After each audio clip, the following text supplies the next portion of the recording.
Okay, here we go. Take 5, 6, or 7, one of those.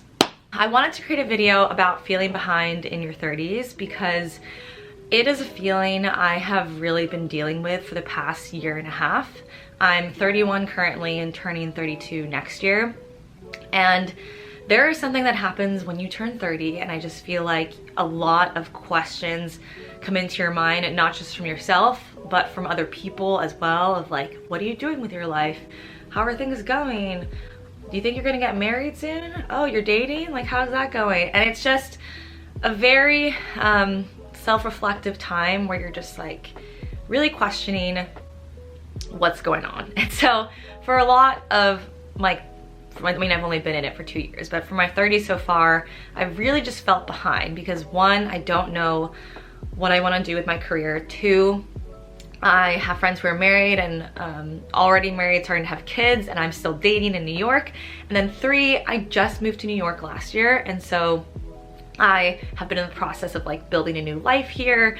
I've been trying to find new friends, and finding new friends in your 30s and in adulthood is just so different than your 20s. So my life really has not been secure in any means. It's just been like a constant state of flux. So I wanted to create this video because I really felt behind these past 2 years, but I have found 3 things that have helped me and really made a difference, and I've had this like mini turning point of just feeling a little bit better about my life and just feeling a lot more capable of moving in the direction that I want to. So this video is for anyone who really is in the trenches of feeling behind in life, and especially for people who feel behind specifically in their 30s. I wanted to create this video in hopes that it could help you in any small way. So with that, I will jump right in. Okay, the first thing that really helped me is what I like to call the Swiss cheese method, which is basically, actually before I go into what it is, I'm gonna tell you why the Swiss cheese method actually matters.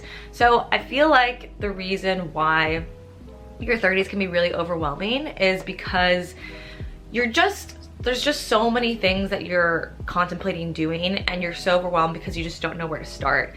And so the Swiss cheese method really helps with that, because the way that it works is, instead of looking at the big goal that you want or the thing that you're striving towards, you break that big goal into little tiny goals. So I'll use an example. An example could be that you currently are in a job that you don't really like and you want to find a new job.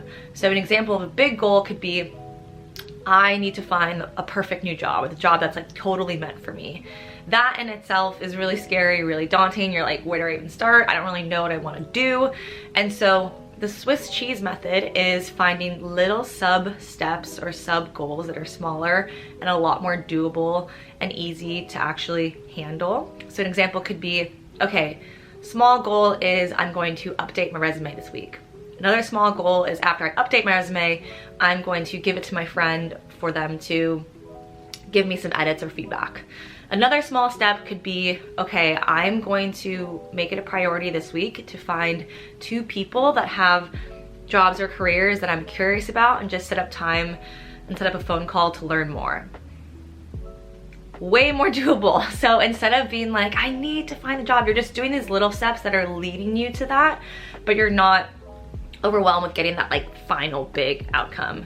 So that's really helped me a lot, and I hope that it helps you too. So the second thing that's really helped me is actually a new mindset and a mantra that I like to tell myself. I think it's a really beautiful one, and it's wild that it took me a pretty decent time, or like a while, to actually adopt this mantra or mindset, because I feel like for humans, we're naturally so critical of ourselves and so hard on ourselves, that this was something I really had to adopt this year, but I'm so glad I did.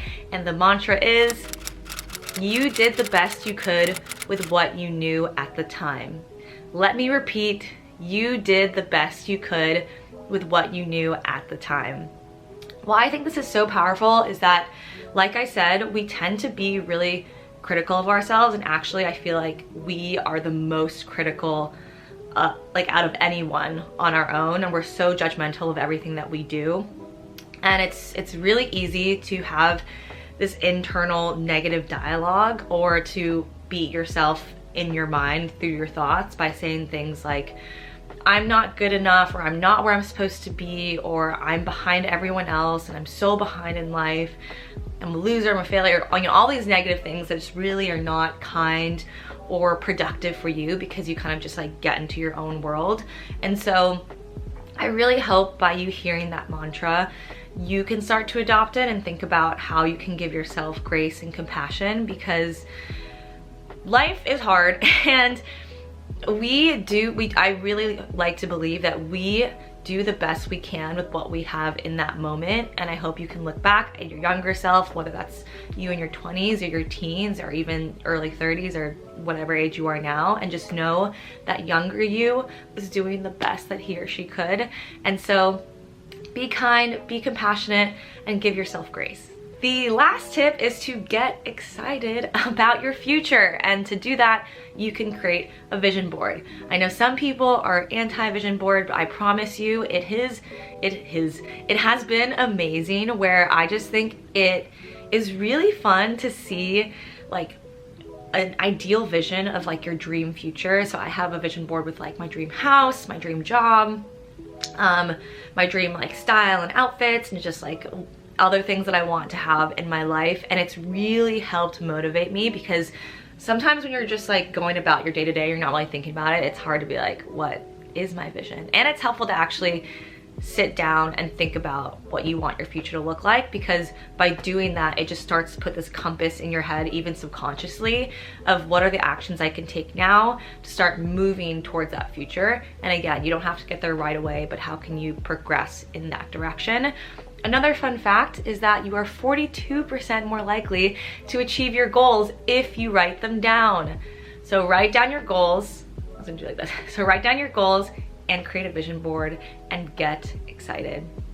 That is it for today. Thank you so much for taking the time to watch.